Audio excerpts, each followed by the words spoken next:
Hey everyone, Coach John here, head pro at the Racket Club of Cocoa Beach. And today we're going to talk about something that is super important for all levels, from the young kids all the way to advanced adults, and something that I personally find is one of the biggest cornerstones of your tennis game. And if you can implement this into your practices and into your game, you can take yourself to that next level. So stay tuned, here we go, because we're lacing up the sneakers and we're talking about split steps and first step movements.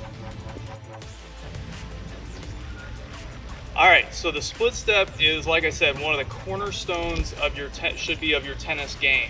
And the one thing that I always tell our junior players when we're learning how to play the game is please try to find a professional tennis player that does not split step and is in the top 100, and I will give you a free lesson.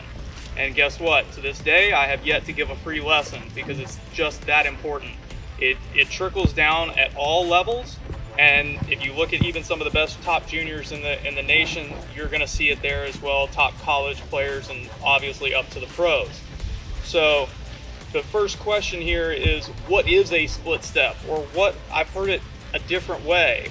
We also call it the decision step, the split step, the tactical move, the first response. All these names, they mean the same thing, but they all have one thing in common. It's all utilized in every professional sport. If you look at your goalies in soccer, they're all in that ready position. If you look at your baseball players and softball players, they're all in that ready position. They get ready to split and react to that ball being hit by that player. We also look at our cornerbacks from football. They're all sitting there waiting to react. And also with your basketball players, really down and in that athletic stance. So we ask ourselves, why wouldn't I? And as a coach, that's one of those big things. Why wouldn't you want to improve your opportunity to move and get better and react faster? So what we really want to do is first off understand what it means to get into that athletic stance. So as you can see here, what's going to happen, I'm going to be feet about shoulder width apart, and I'm going to bend my knees a little bit. Now my weight is slowly transitioning forward. All right, I'm just a little bit, my heels are just a little bit off the ground. And I'm ready to react. So people ask me, hey John, when is the time that I split step? And this is where a lot of times we have the confusion. This split step should occur right as your opponent is hitting the ball. So you want to make sure that you're zoning in on that player that's hitting. So right as that racket comes back, you're paying attention. And then wherever you are on the court, in recovery, stationary, I hope you're moving your feet though, that's when you're going to hit that split step. So what does it look like? Well, here it is.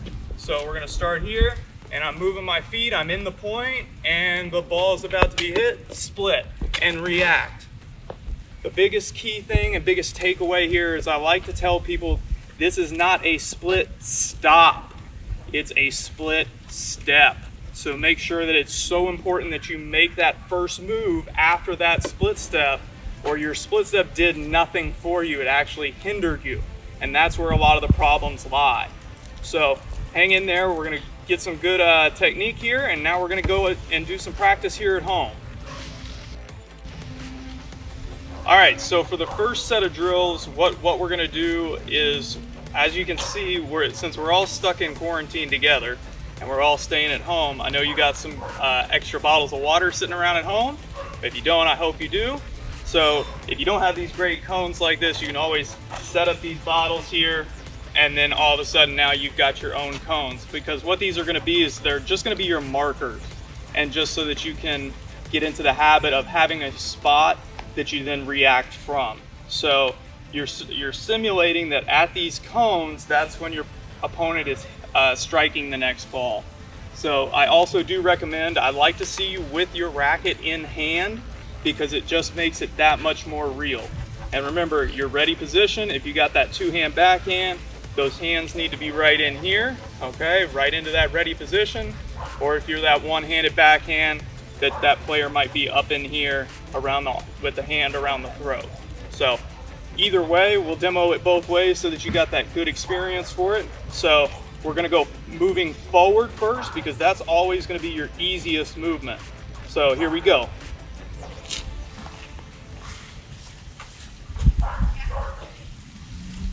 Feet shoulder width apart. I'm in that ready position and split. Go to that next ball. Ready and split. Go. Ready and split. Go.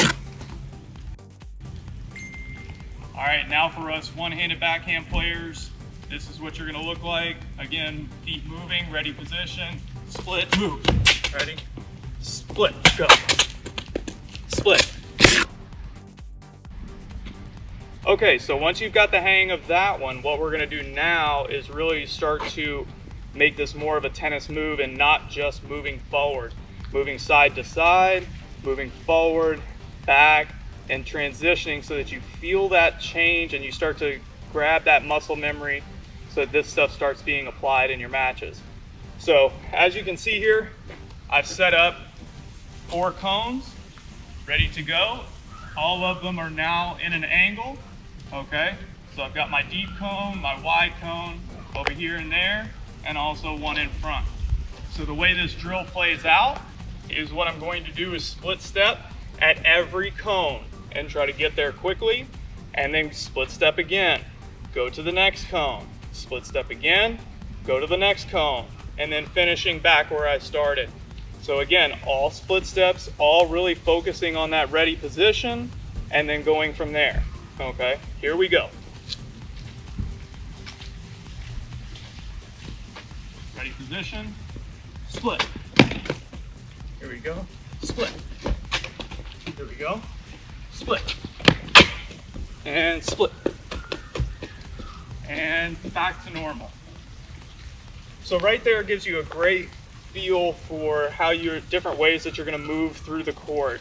And as you get better at this, you can start changing these angles to better enhance your practice. So whatever that might be, that's where you get a little bit of flexibility. Also, if you want to add a shadow stroke in there, even better once you get to that cone.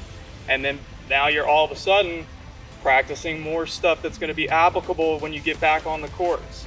So hang in there. I got another technique for you that'll help you reinforce this. Okay, so for this next progression, what we're going to do is, again, really reinforcing that split step and that ready position, and then adding that shadow stroke. But guess what? This is going to help you, if you're just not sure if you're doing that split step just right. Now, it's going to be a little bit more exaggerated with the height of the jump, but we're going to go ahead and try to reinforce that really quick movement right as we hit the ground. So what we're going to do here is, I'm sure we all still have that case of water because you got it from the bottles of water earlier in the video.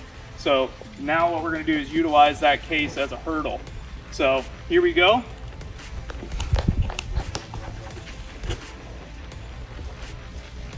we go, ready position, and split. Boom. And then here we go, come back. All right, here we go, ready position, and split. Boom, hit that shot. And so now, as you continue to work that progression, you're reinforcing that thought process of once you hit the ground to react as quick as possible. And again, this move is a little exaggerated with the height of the water bottles, but you want to make sure, realistically, you're only getting about this far off the ground, because otherwise it is going to hinder you a little bit. So I hope you guys have enjoyed this video. We're a little out of breath, so I hope you can take some calories off. Hope to see you out on the court soon.